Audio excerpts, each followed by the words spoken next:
So I want to begin this session, which is the third in this series of 4 about the Transcendentalists, by saying just a word about the title of my book, because I don't want that subtitle to imply that I believe that the Transcendentalists started the American struggle for racial, gender, and social justice.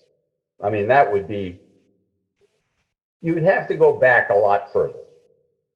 But authors, don't have full control over the title of their books. Publishers do. My working title for this book was Transcendentalist Disciples and the American Struggle for Racial, Gender, and Social Justice.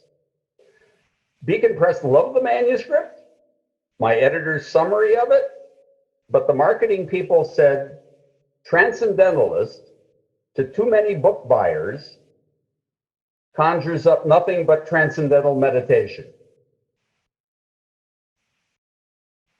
And that they'd prefer that the word appear only in the subtitle. So I immediately thought of Brenda Wineapple's brilliant book about the friendship between Thomas Wentworth Higginson and Emily Dickinson, which I make use of in the book. It's called White Heat, a line from one of Emily's poems. And then I proposed as the title for my whole book, the original title of just the prologue, Conflagration, in which an abolitionist minister dies at sea amid burning bales of cotton, the death of Charles Follen.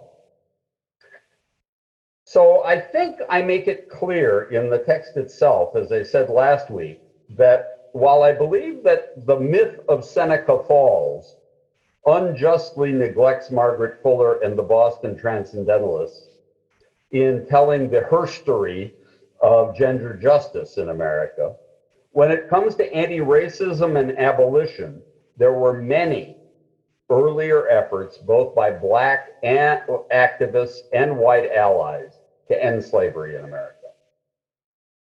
Take the tale that I tell about Charles Follen, coming home from a preaching engagement 9 years before his death in a rainstorm, taking into his carriage this elderly Black man who talks with him about Daniel Walker, whose 1829 appeal to the colored citizens of the world called for them to rise up and claim basic human rights. Follen knew that that argument was very similar to the one that he himself had made in justifying rebellion against tyranny when he had been a young idealist back in Germany and a young law professor,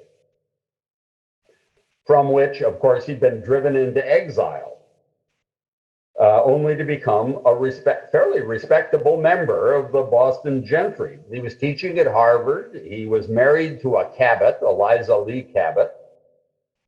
He was studying for the Unitarian ministry under her pastor, William Ellery Channing. But we can also not forget the economic and cultural and political timing of all of this. Because when it comes to thinking about who was an abolitionist, the question is when? And with what program? That is, what means were you proposing to use to end slavery in America? Now, a lot of historians of abolitionism have used Garrison as sort of the touchstone of who's a white abolitionist. And certainly the launching of The Liberator, his publication in January of 1831, with the manifesto of which I reproduce in the book, was a major event in gathering white allies around Black abolitionism. It was a direct response to Walker. And Garrison saying, by golly, we've got to end this slavery right now, immediately. But we have to do it by moral persuasion.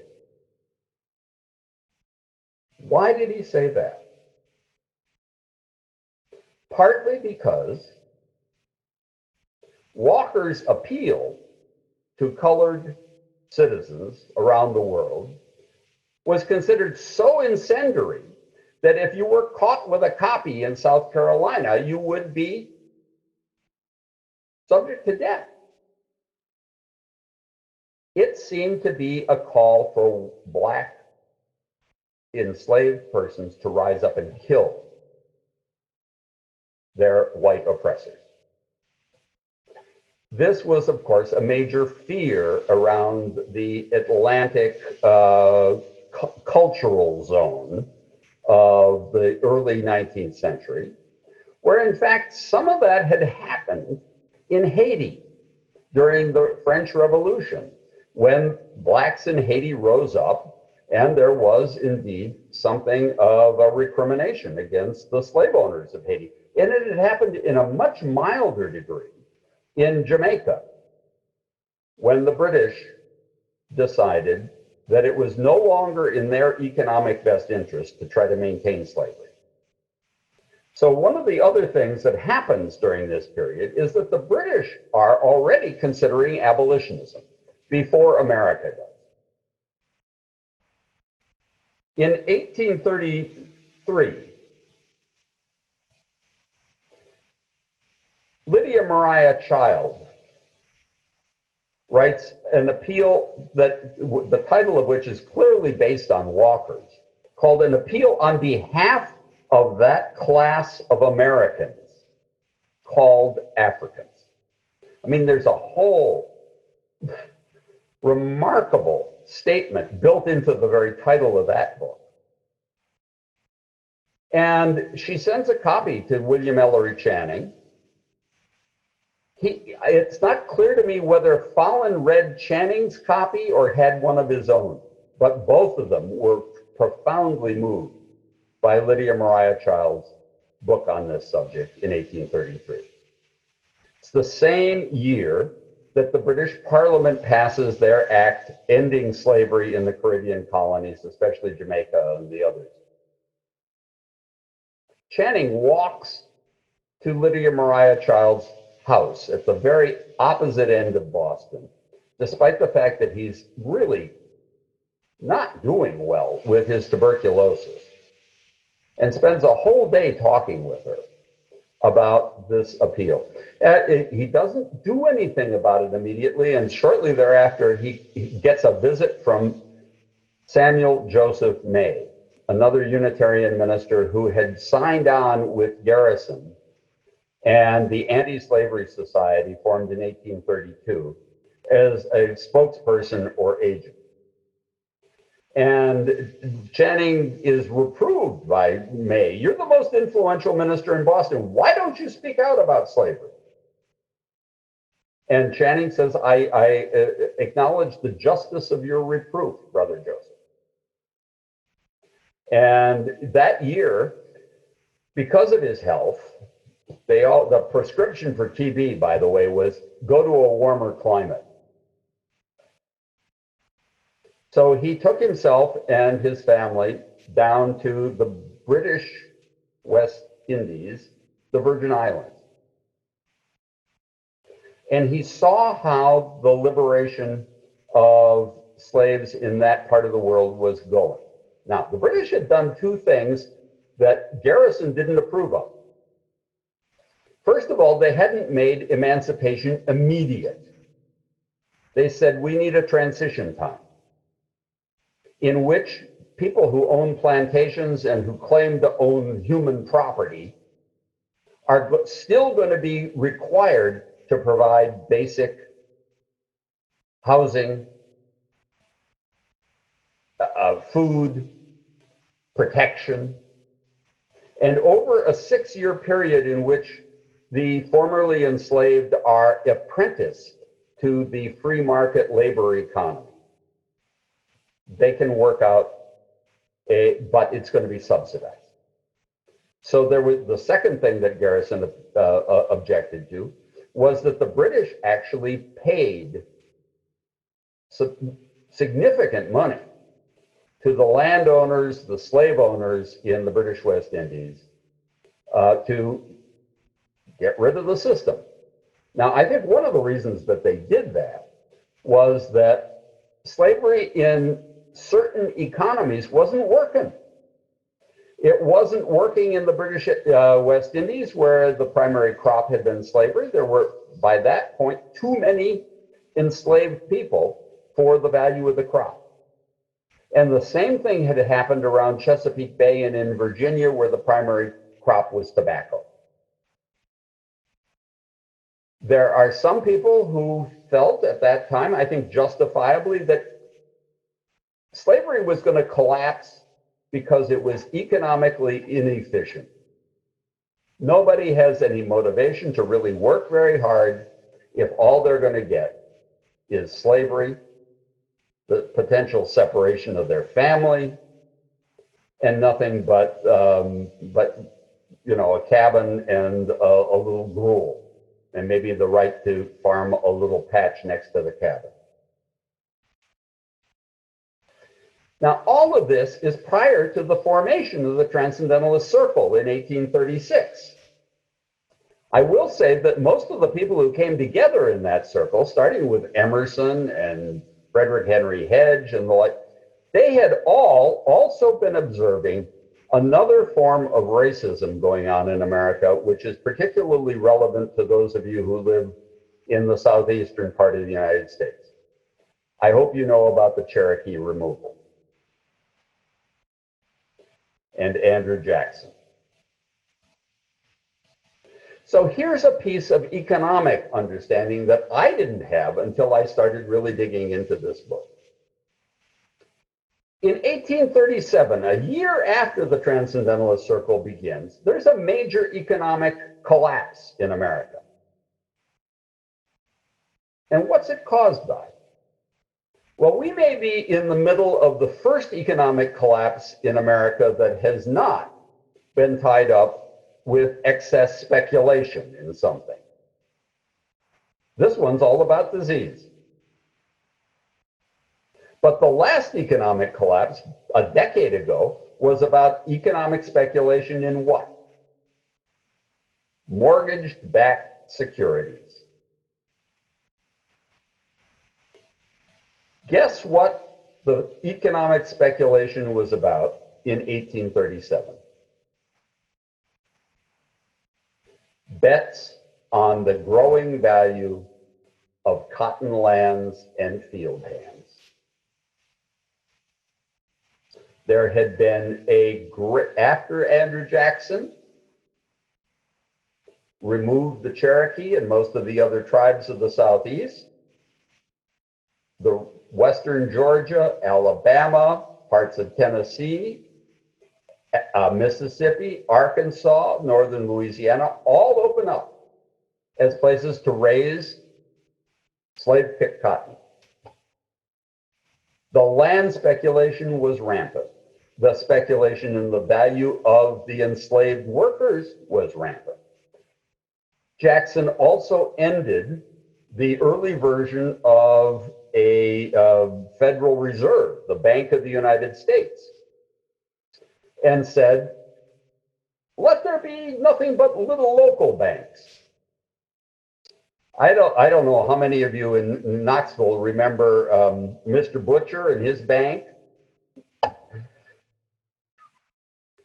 It was just a great example of what unregulated banking can do. And in 1836 and 7, by the way, there were little banks all over the Delta of Mississippi. They were issuing their own currency. There were no, if you look at your dollar bill, it comes from the Federal Reserve. Every little bank could issue its own paper money, backed by nothing but the loans that they had put out to buy more field hands or more cotton lands. And at a certain point, there's too much cotton coming to Britain and to the Northeast. By the way, the Northeast of the United States was secondary to the primary cotton market, which were the textile mills of Manchester and Liverpool and the Northwest of England. So there's a collapse in the price of cotton, a collapse in the price of cotton lands, a collapse in the price of field hands. It just blew my mind to realize that the economic situation in which transcendentalism emerges is a collapse of excess speculation on enslaved labor and cotton.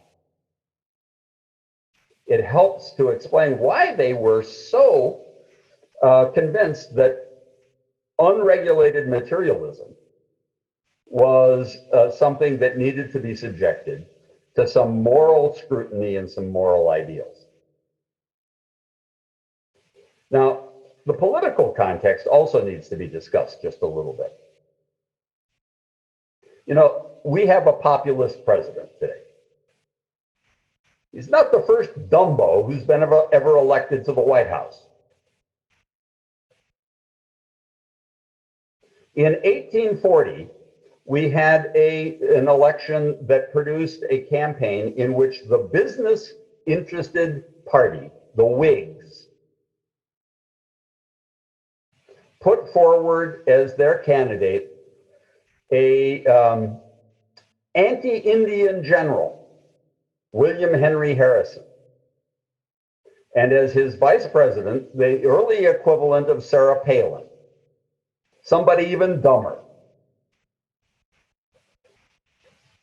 Harrison lasted about 31 days as U.S. president, because he caught pneumonia at his own inauguration, and John Tyler of Virginia, a slave owner, previously a Democrat, not a Whig, became the president of the United States. Tippecanoe and Tyler too. One of the dumbest elections in American history until the last one.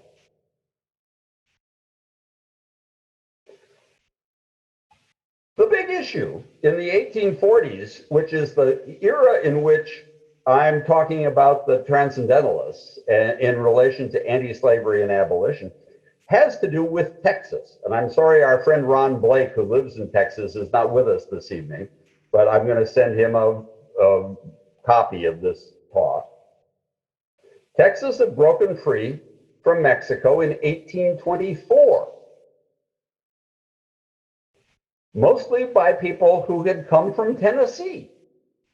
I remember when I lived in Knoxville, I learned that there were folks in the census rolls in Tennessee where the clerk would just put GTT, gone to Texas.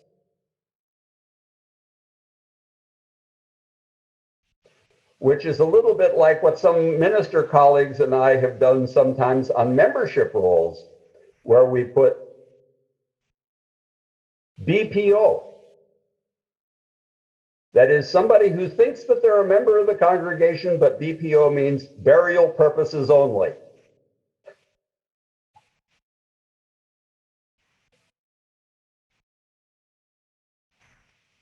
All the way through the 1840s, Southerners who had already expanded across all of these lands that they had stolen from Native Americans were now wanting to expand even further into Texas. Their political calculation was that unless slavery continued to expand and to have at least half of the membership of the United States Senate, slavery was going to become surrounded by anti-slavery and squeezed out of existence. It was not an unreasonable political calculation. But this struggle between slavery expansionism and anti-slavery influences the whole politics of the 1840s and 50s. In 1844, James K. Polk, former Speaker of the House of Representatives and good Tennessean, a disciple of Andrew Jackson, gets elected to the U.S. presidency, and he makes it clear Texas is coming in, even if I have to jig up a war to make it happen. And just as happened in the Gulf of Tonkin or any other, made up story about why we need to go to war, he sent American troops into the disputed land between the Nueces River and the Rio Grande in South Texas. And when the Mexicans objected, he said, well, they fired on us first.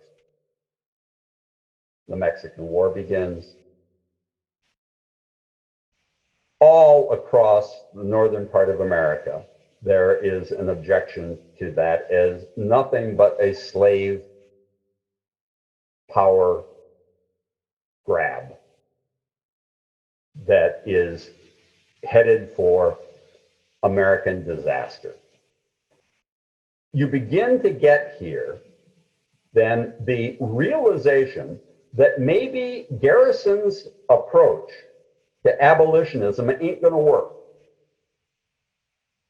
because it's all tied up with two things. We're going to do it by moral persuasion, and we are not going to be dickering with dirty politics. Garrison's people literally refused to vote in most of these elections. Does this sound relevant today? We have people who are so pure in their ideals that they think, oh, I'm not going to get engaged in the question of driving the idiot out of the White House. So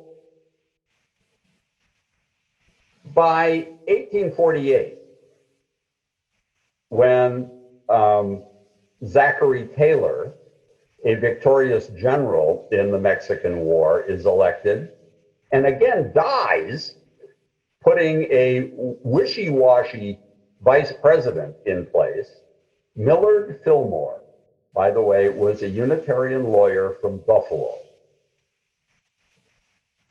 He has many things to answer for in that next life that most of us don't really quite believe in.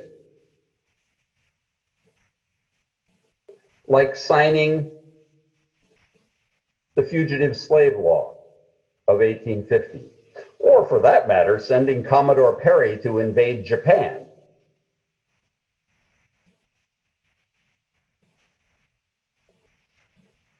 Once you get to 1850 and the Fugitive Slave Law, the whole context of American abolitionism changes. Before 1850, it actually meant something to stick your neck out, to say that slavery needs to end. By 1850, even the businessmen knew that it was better to do that.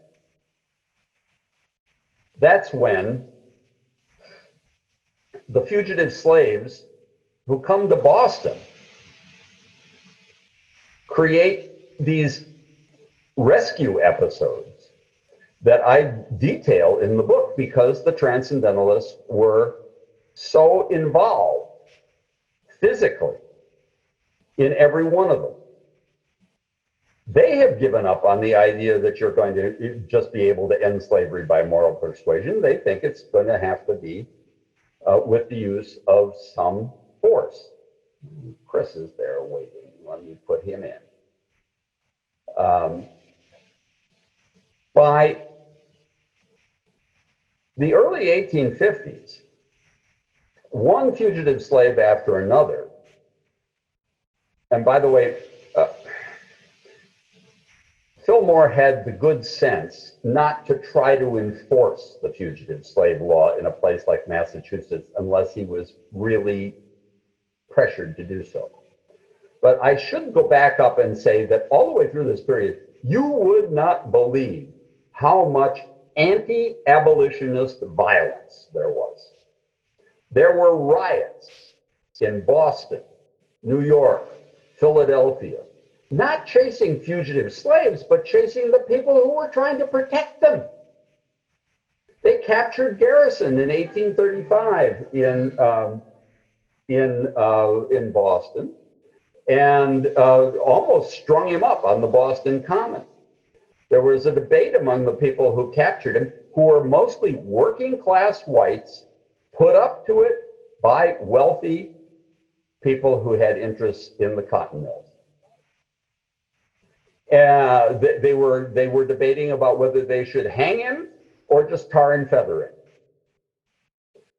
It was even worse in places like Philadelphia and New York, the anti-abolitionist violence in the 1830s and 40s. So you really had to stick your neck out in the early years to be an abolitionist. But by the 1850s, with people like Abbott Lawrence Lowell, who owned the textile mills in Lawrence, Massachusetts,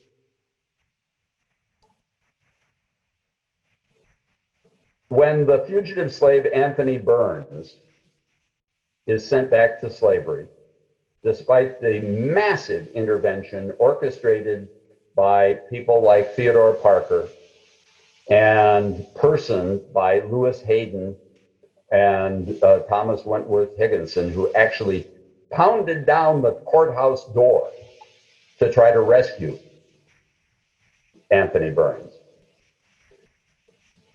Lawrence writes in his journal, we went to bed last night as conservative cotton wigs and woke up this morning stark raving abolitionists. So when you evaluate the term abolitionism in American history, and I think I try to make this clear in the book, although I'll tell you, it's fun to be able to talk about the book more thematically this way, because I have to mix together chronologically the women's rights work, the other social change work, with the anti-slavery work as I go along in the narrative of the book. But it's very important for you as you look at the book to realize that by 1854, almost everybody in the North who wasn't frightened of Black liberation was an abolitionist. But don't kid yourself. Resistance to Black freedom continued all throughout the North, even well into the Civil War.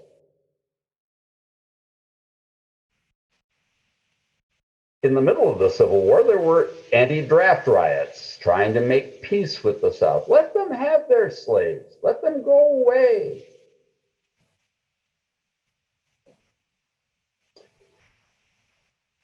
In the most dramatic scenes, I think, in the book,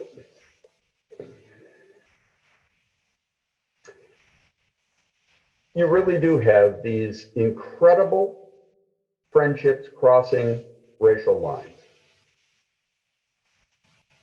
1846, a fugitive slave from Kentucky named Lewis Hayden arrives in Boston. He's trying out to be a speaker for the Anti-Slavery Society, Garrison's outfit. Where's his tryout? It's on the slopes above Walden Pond in Concord, under the sponsorship of the Ladies Anti-Slavery Society of Concord, led by Thoreau's mother and sisters. It's Emancipation Day, the 10th anniversary of when the emancipation of slaves in the British West Indies actually took effect in 1836. That was a holy day for freed African Americans all through this period, the 1st of August. And Emerson gets up to speak, and Wendell Phillips gets up to speak, and Lewis Hayden tries to do what I would call sort of a Frederick Douglass, let me tell you what I went through, imitation. But he didn't have Frederick Douglass's education or eloquence.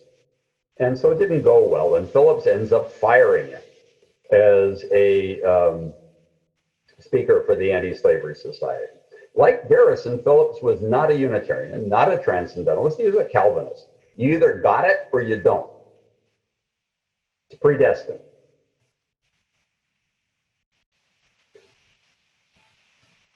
The Unitarians, like a young lawyer named John Albion Andrews, don't give up on Lewis Hayden. They helped set him up in the same kind of business that Daniel Walker had had, providing used clothing and to people who were coming north, facing a New England winter or going on to Canada. They set up his wife to run a boarding house that became the Boston center of the fugitive slave Underground Railroad. When Harriet Beecher Stowe, the author of Uncle Tom's Cabin, came to Boston to talk with her fellow anti-slavery people there, she visited Hayden's house and discovered that there were 13 people fleeing slavery who were there that night alone. The way in which this circle of white and black allies developed in Boston is a very complicated story that some of my better colleagues are still working on, because they couldn't write much down. It all had to be done in conversation and interpersonal relationship. But it was a true partnership in many ways. Lewis Hayden becomes Boston's leading black abolitionist because of John Albion Andrews' intervention to help set him up in this business in the boarding house. He becomes the first person to suggest to John Andrew that he's got a political future, for the paradoxical reason that he has really stuck his neck out as the lawyer for the Secret Six, who in 1859 provided the funds and the guns for the most radical white abolitionist, John Brown, to attempt to start a slave insurrection by seizing the federal arsenal at Harper's Ferry, West Virginia. Those six people, by the way, 5 of them were clearly Transcendentalists, and Jarrett Smith, who comes from a Presbyterian background in upstate New York, was one of those people who had kind of given up on orthodoxy and become a Transcendentalist without quite having any direct connection to the Transcendentalist circle itself. But it's Parker. It's Franklin Sanborn, the young schoolmaster in Concord, Massachusetts, who was a disciple of Emerson's. It's Thomas Wentworth Higginson, whose story is, God, somebody needs to write a better biography of that man.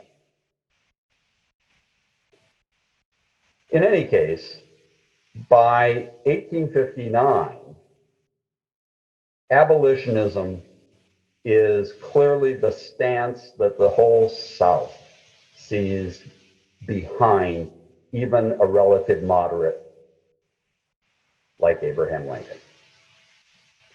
And if you read Doris Kearns Goodwin's book about how Lincoln put together a cabinet that was a team of rivals, he had people who were all along the spectrum of anti-slavery. That is, they had different ideas about how to end it.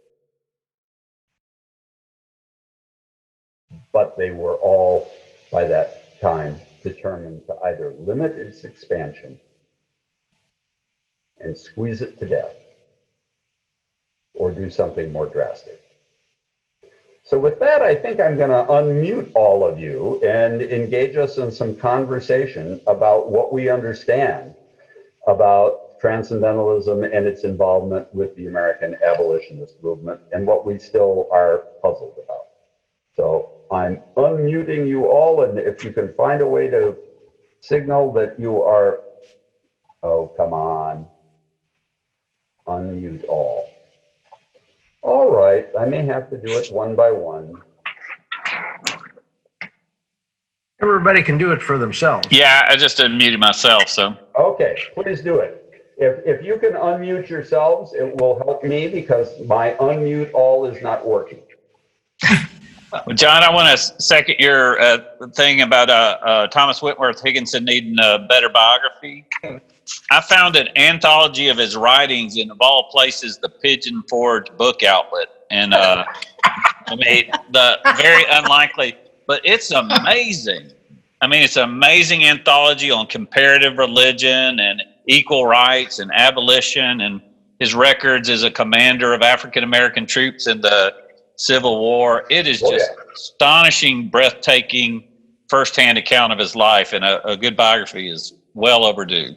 Thank you, Chris, because that gives me an opportunity to say, you know, we always think of the black soldiers in the Civil War as starting with the 54th Massachusetts Volunteers and their young Transcendentalist Unitarian colonel,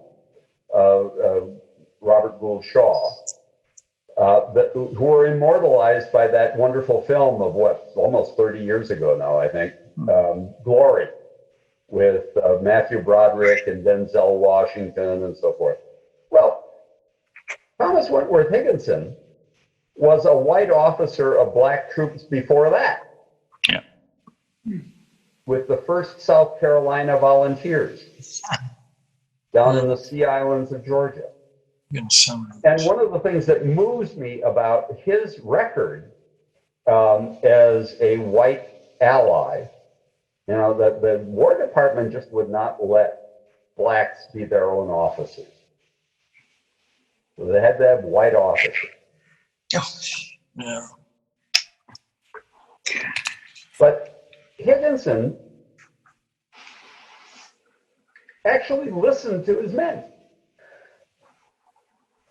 He would sit down in the evening when they were singing around the campfire and take down the words of the spirituals.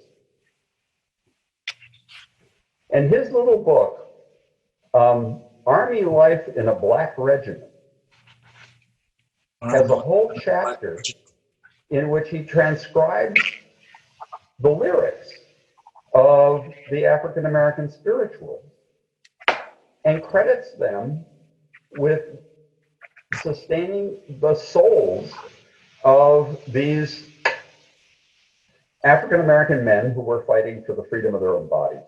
Yeah. Yeah, the interesting difference between Higginson and Gould is Higginson is leading Southern. These are Southern African Americans, so they're people fighting for their own freedom against slavery in their home territory. So, yeah, a rather complicated story about how the Union dealt with these Sea Island plantations, which they captured relatively early in the war using naval forces. And then they, you know, because all of the white owners fled. So suddenly you've got a bunch of white Northerners who are in charge of literally thousands of illiterate plantation workers. Yeah. And what are they going to do? So there's a wonderful book by Willie Lee Rose, an African-American female historian who died just not too terribly long ago, called The Port Royal Experiment, which is about how a lot of folks, including a bunch of Unitarians and a few Universalists, went to the Sea Islands of Georgia and started to set up schools. And there's an argument about whether the men were in any way coerced into joining a regiment like the 1st South Carolina Volunteers. Well, there wasn't much else to do. And the real challenge for African Americans during this period was to persuade Northern whites that African Americans formerly enslaved were not just passive, that they were willing to fight for their own freedom. This, of course, becomes a major issue surrounding Lincoln's Emancipation Declaration of January the 1st, 1863, the preliminary proclamation coming out 6 months before that. The politics of emancipation are all tied up with these issues from way back when. So Higginson is a key character in that. He was clearly chomping at the bit to go from being a real radical activist for Black freedom in Boston, I mean, with Lewis Hayden, taking a battering ram in 1854 and pounding down the courthouse door, trying to rescue Anthony Buehrens.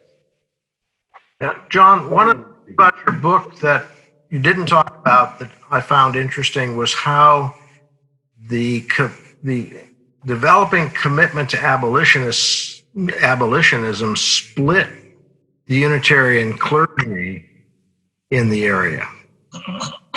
Channing's wanting to do a memorial service for for Fallen. Fallen. But that's way back in 1840. Caused him essentially to be forced out of his pastorate at Federal Street, and you have Parker on one hand being the flamethrower, and others on the other end being kind of the. So there seemed to be a large theological conflict, discussion. What's the right word? The Boston area Unitarian ministers about abolitionism in the period up until. Yeah, I think you're right, Jeff. But you have to the conversation among the Unitarians of Boston. It depends on what year you're talking about. So by 1848, 49, James Freeman Clark, who's the thread figure in my book, is able to get 173 Unitarian ministers to sign a petition to Congress to end slavery. But before it was a big split. That's over half of the Unitarian ministers who existed back then.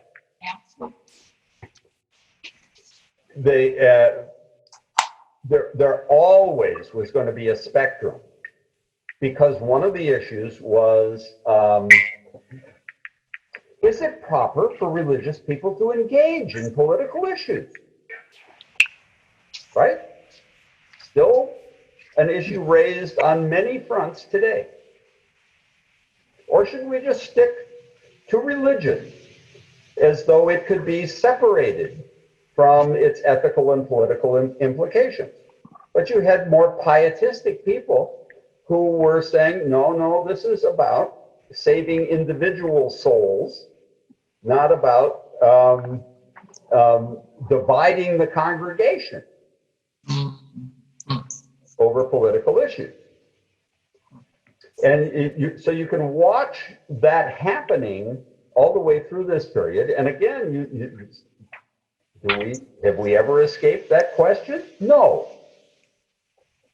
And we probably never will, because trying to keep together the spiritual community with a diversity of opinions is as difficult now as it was back in the 1830s and 40s. Clark is the guy who says that the original Transcendentalist circle called themselves the like-minded because no two of them thought alike.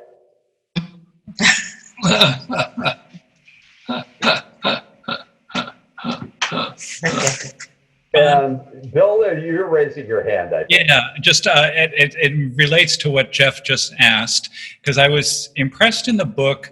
I always think what I knew, my more limited knowledge of history than probably most, but so many of the abolitionists were still very racist.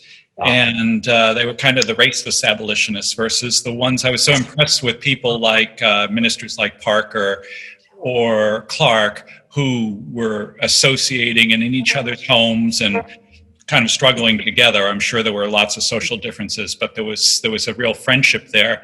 Is more of a comment. That was just impressive. I know it wasn't everyone, or maybe even most. But I wonder, here's the question, is that partly rooted in what you outlined in the beginning of your series in your book about the stress on kind of that value of all human beings, that, you know, further anti-Calvinist orthodoxy, that and if everybody has value, then African Americans must have value too, and women must have value too. I mean, so it leads to that. Is there a through line of all of that, would you say? So I think there are two philosophical strands that are in tension during that period and probably are still with us. One is grounded in this sort of universalism, ethical universalism that is philosophical. It's grounded in Kant. I have to treat you as a moral agent. My destiny is tied up with you fully exercising your moral and spiritual capacity. The other side of it, believe it or not, has to do with what I would call a sloppy understanding of evolution.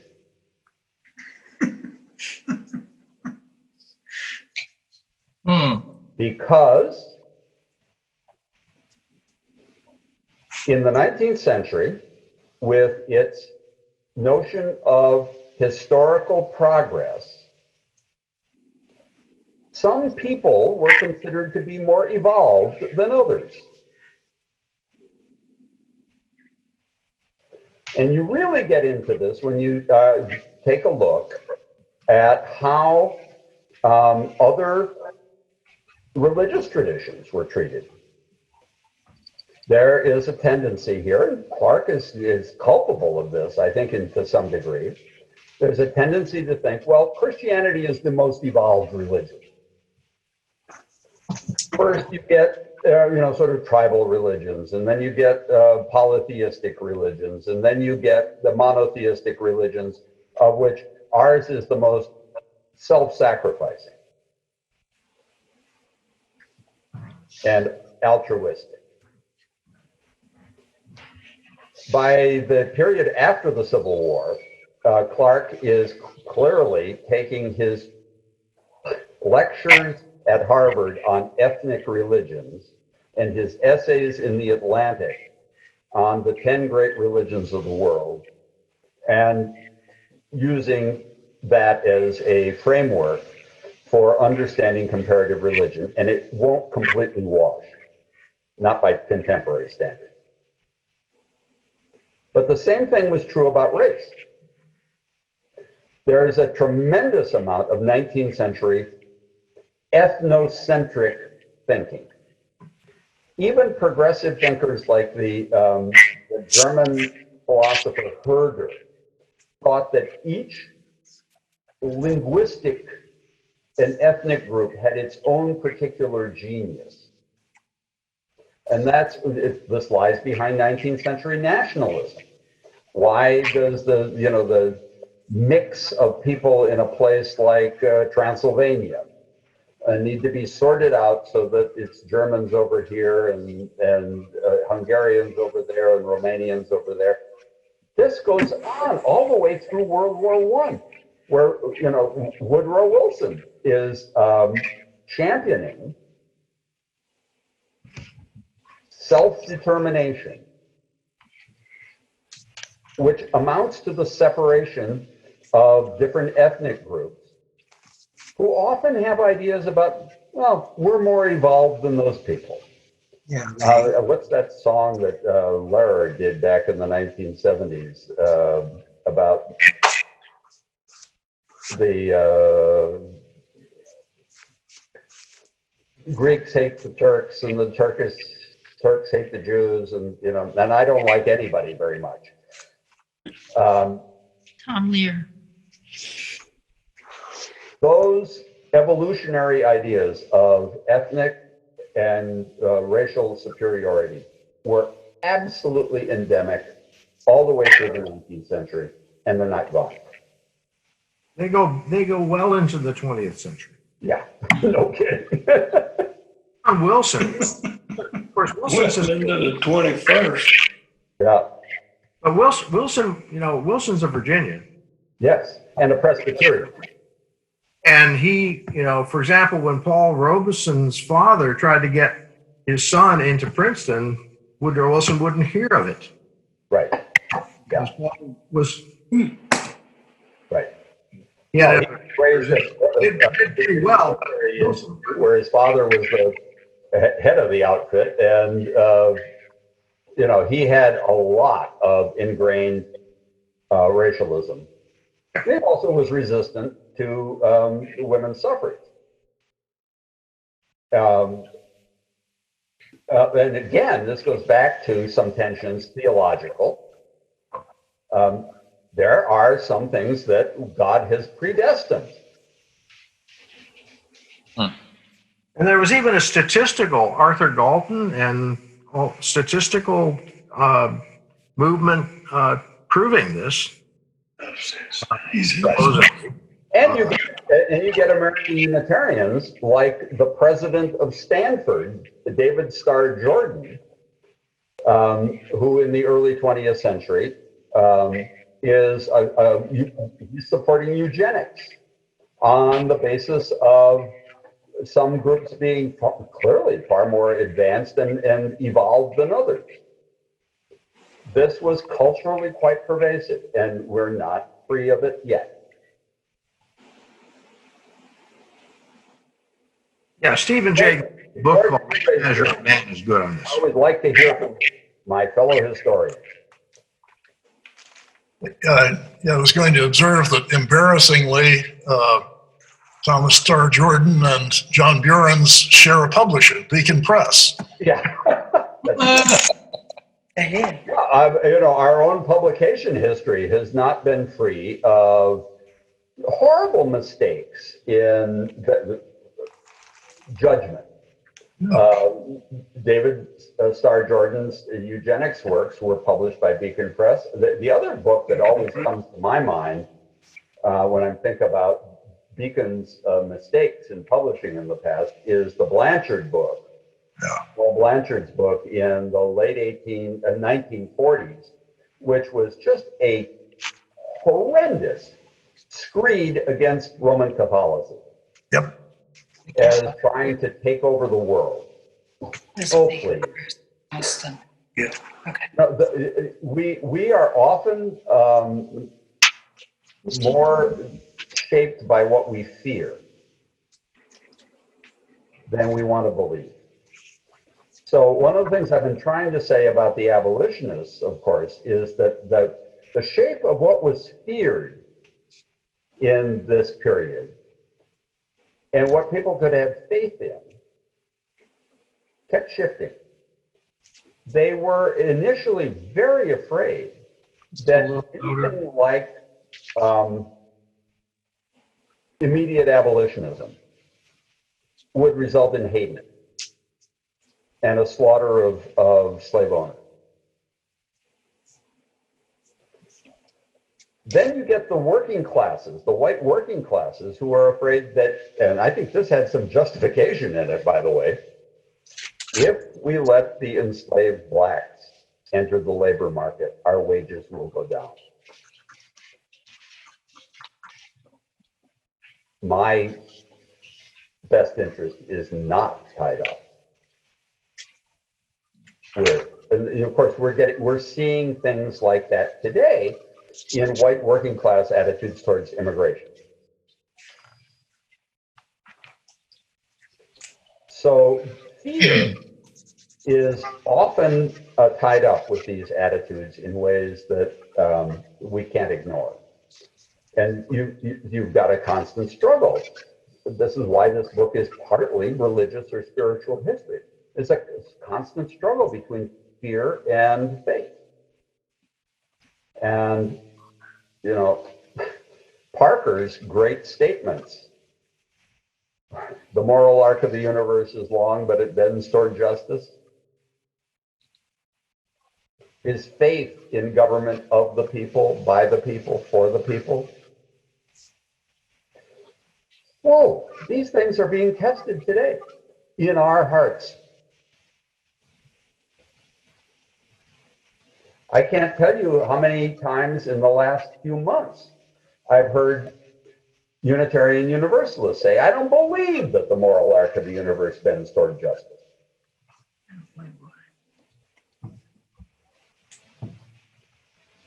Now, I don't think Parker ever suggested that it would bend without a little moral weight being exercised by those who had some power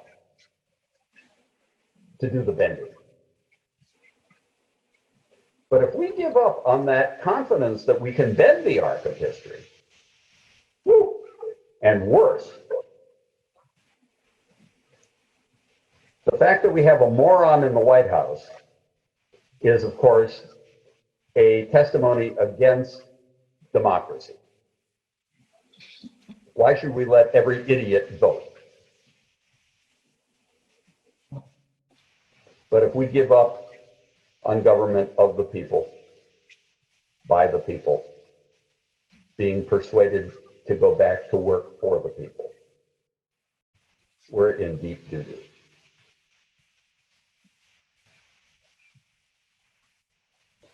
So the relevance of some of these issues is just palpable to me, and I hope to you. One of the things that holds us back from keeping faith with these things, which are tied in with the longer arc of a progressive view of American history, is that we don't have the historical information. We are almost self-consciously amnesiac. That's old stuff. I'm just informed by my ideas of the future or my analysis of the present. But you cannot do political activism that has any prudence or strategy behind it without being historically informed. And here I'm reminded of one of the things that persuaded me to run for the presidency of the denomination back in the early 1990s. In 1991, I think it was, no, 1990, I had the opportunity to take a group to Israel and the occupied territories and then take a month off. My colleague, Forrest Church, had gone off on a mini sabbatical and left me with a large amount of work and no vacation. And I took a month off and I traveled in Greece and the islands, meditating on religion and democracy. And I'm in a bookstore in Athens in 1990, and I stumbled across a little book called, I'm a block on it. And it's by a female political scientist from Yale. But it's basically a history of Athenian democracy, which was very imperfect. They still had slaves. But she said,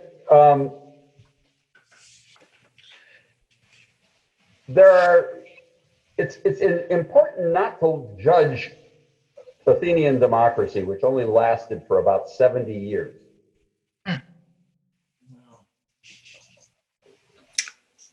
By the philosophers who commented after it had failed. Plato and Aristotle. Aristotle, who was the tutor to Alexander the Great. Plato, who in the Republic decided that, well, you shouldn't trust people to run their own affairs. You should have a dictatorship, a republic of the enlightened.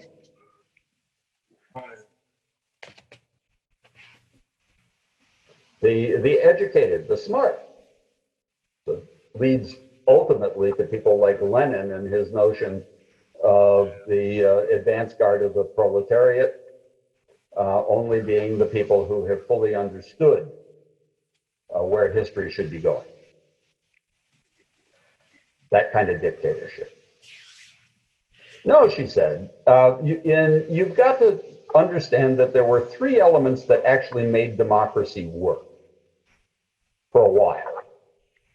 And I think this is still relevant. I think it was true in the 19th century, and I think it's true today. You better know history.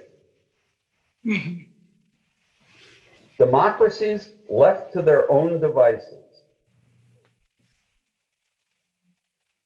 tend to become overambitious and to think that they're real special. In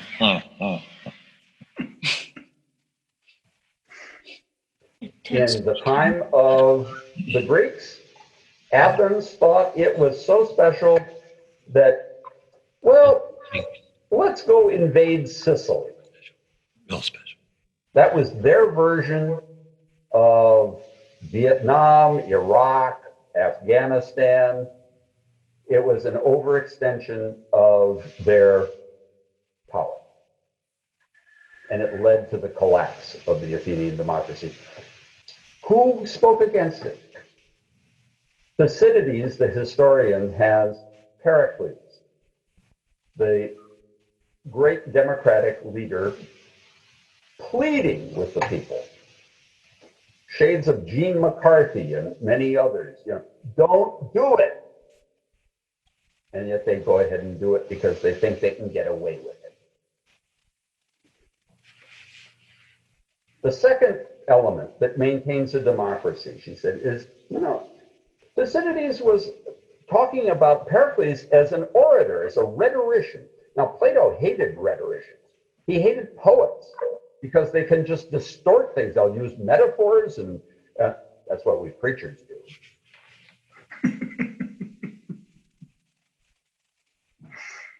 It's not completely rational. No, neither are human beings, if you ask me. But he said rhetoric is essential to a democracy. Here's the point. It shouldn't be rhetoric the way Plato thought it was, which is just lawyers for hire. Advocates for whatever is convenient for economic self-interest. It should be people who care about the quality of discourse in the forum itself. Okay.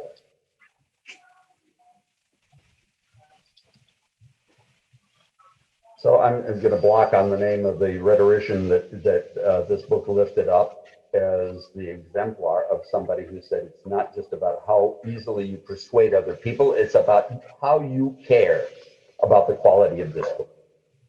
You're one. And then lastly,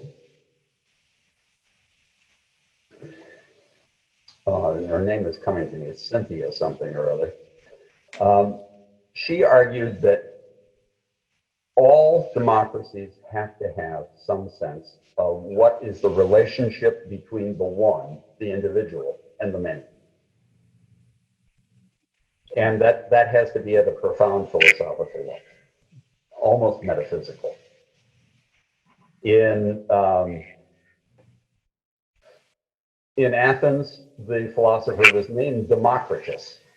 He's the guy who originates atomistic theory, that all of reality is made up of these little things, just as society is made up of individuals, and that they have to be understood as being in a right relationship with one another. So I read this book when I was traveling in Greece, and I thought to myself, well, wait a minute, Buehrens, you do care about history. You actually care about the quality of discourse that goes on in communities. And you're not too tied to atomistic individualism, but you have a process theology, an understanding of history unfolding in right process between its various elements that might be useful as you try to go into leadership in a rather chaotic, almost anarchistic religious movement that thinks it's democratic, but often doesn't use history well, doesn't protect the forum all that well, and certainly does not have a process view of its own purposefulness. That's why I ran for president. That's why I keep writing these books. That's why I keep teaching. John, there's another aspect to Greek democracy. Yes. It comes from the philosopher Paul Woodruff at the University of Texas, who wrote this wonderful book called Reverence. Oh, yes. He also, which is one of my favorite books. He also wrote a book called The Necessity of Theater. Mm-hmm. Yeah. Which is interesting in its own way. But one of the things he points to is that in Athens, in the theater, ordinary people played in the choruses of the Greek plays. Yes. And in that way, they developed community around the arts. And they would talk about, well, we danced together in the theater and we're all together. And that's an interesting idea and Paul talks a lot about how important theater is to our human existence. But the idea that they were involved together in this arts production brought them together and helped them with democracy. It's a weird little thought, but it's... No, I think it's very relevant, and it brings me back to reminding people that one of the things that our Transcendentalist forebears had that we don't have, they all read Latin and Greek. Yes. They had a classical education. Mm-hmm. They understood the deep roots of Western thought about living in common.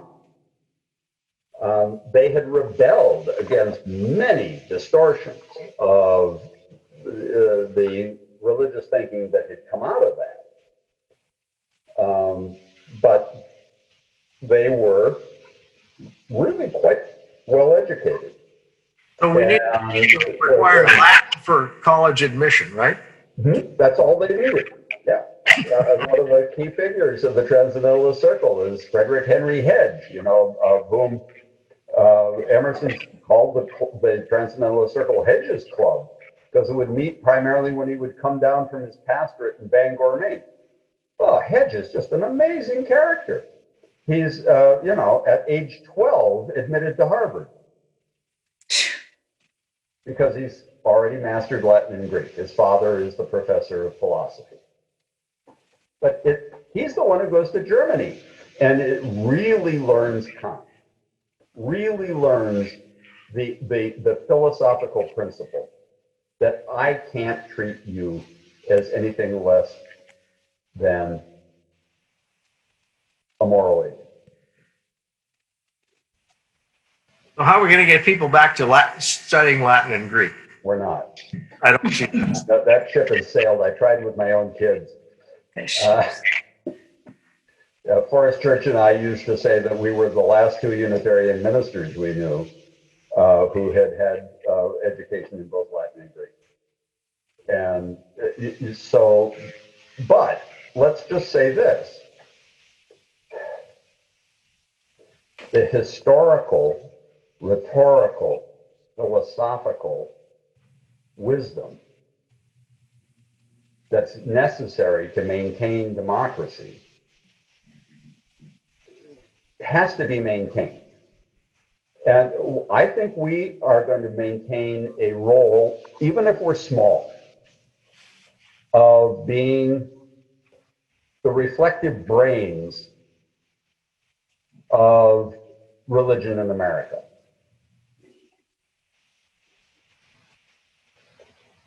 If we don't do what our Transcendentalist forebears did, which was to reach out and have influence even beyond their own denominational circle, we'll make a huge mistake.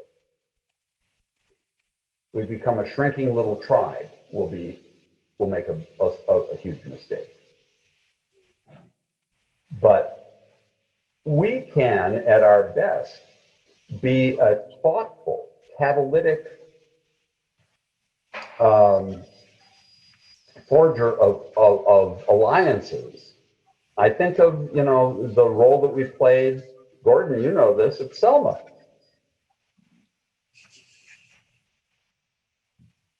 That was one of the great moments of Unitarian Universalism in the 20th century. This brings me to my last point for this section. There is something deeply ironic in the fact that Unitarianism and Transcendentalism in the 19th century reached the high water mark of their influence in the Civil War. There is just no question in my mind but that's the case. Now, we should not go from that to sort of the conservative argument that abolitionism and Unitarians caused the Civil War. Mm-hmm. Slavery caused the Civil War. And the fears behind the pro-slavery people that if they didn't continue to expand slavery, it would shrivel and die. It came to the point where only fighting fire with fire would work.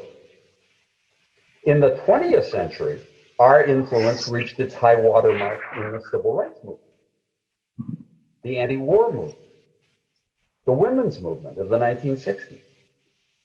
We are in another post-revolutionary period where reaction is in the saddle and we are on the defense. Another reason why we need to remember the periods when we really had the greatest influence and to figure out how to rebuild it. Chris, you were trying to break in.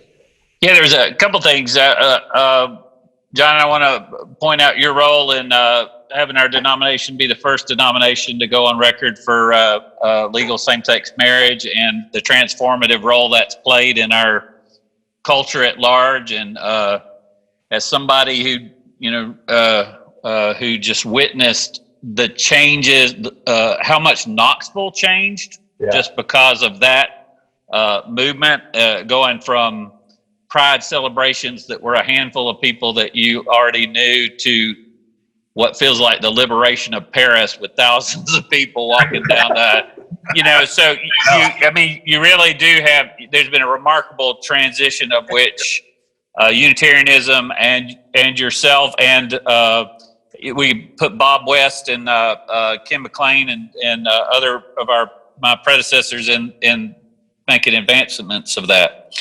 And that's been a dramatic change. Maybe it doesn't feel as dramatic everywhere. In Knoxville, it's been amazing. And the day that the Supreme Court ruled was absolutely one of the most amazing days in so many ways.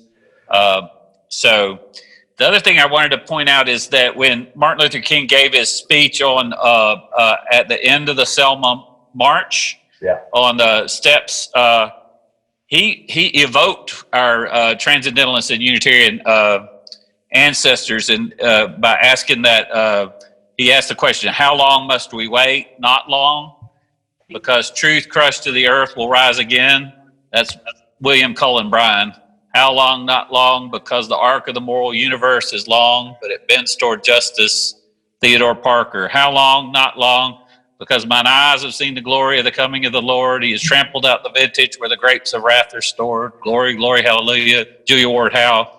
And there may be another one in there that I'm forgetting, but it's that African-American preaching style where you ask a question and the ancestors' voices come forward, and it was our ancestors. That's a real spiritual merging of the African-American and Unitarian traditions in the history of our country. So, once to every soul and nation comes the moment to decide.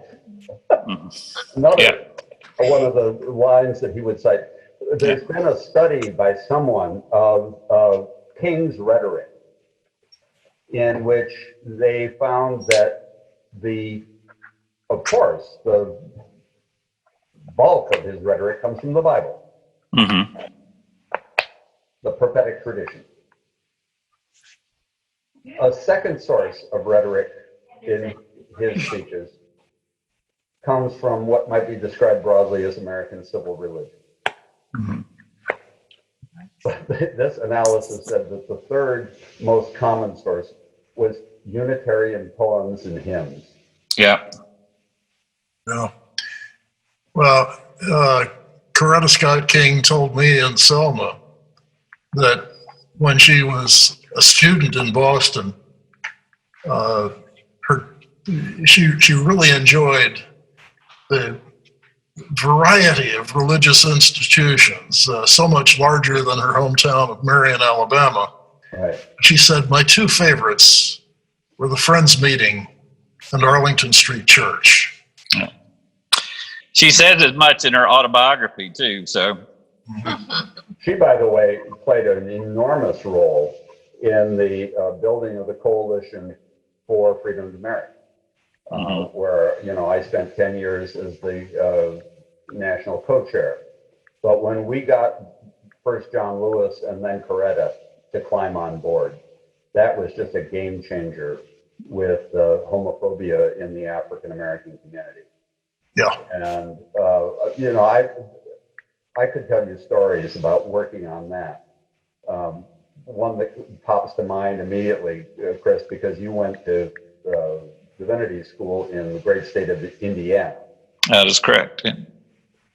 Was that it was at the UU General Assembly in Indianapolis in, I think it must have been about 1997, that there was an action of immediate witness put forward that we should not only just commend our ministers for blessing same-sex unions, but actually advocate for civil marriage.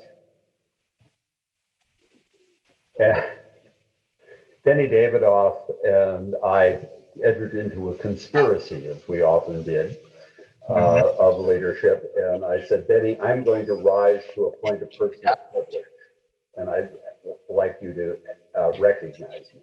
This was completely unparliamentary.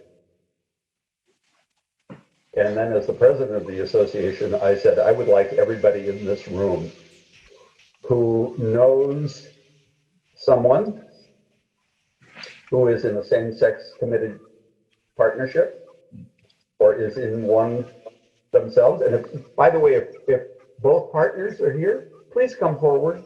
Stand with me on this platform for a minute. I want the General Assembly to see who they are voting about. And there were 100 people who came forward. Now that's the way we won the same-sex marriage initiative across the country, by pointing to real people. And by the way, it was Unitarian Universalists, not just me, but people like Fred Garcia, brilliant communications consultant, who said, quit talking about abstract rights.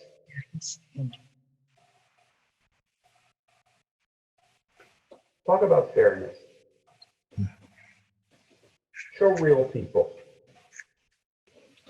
So this goes back to how abolitionism finally prevailed in the United States in the most painful way possible with a civil war. That's next week. It focused on real people. It started with folks who philosophically would not let other folks be treated as abstractions or objects. That's how it's tied to transcendentalism. Again, I don't claim we started it. But when it smoldered, when it was not going well, it was that conviction that I think is with us still, that we owe one another the dignity of understanding that every human being is a moral and spiritual agent, Human being. and that we want to help one another bring out the best. But that's what social change is about. It's not about ideologies. Yeah. It's about helping people realize their full God-given, if you will, human potential.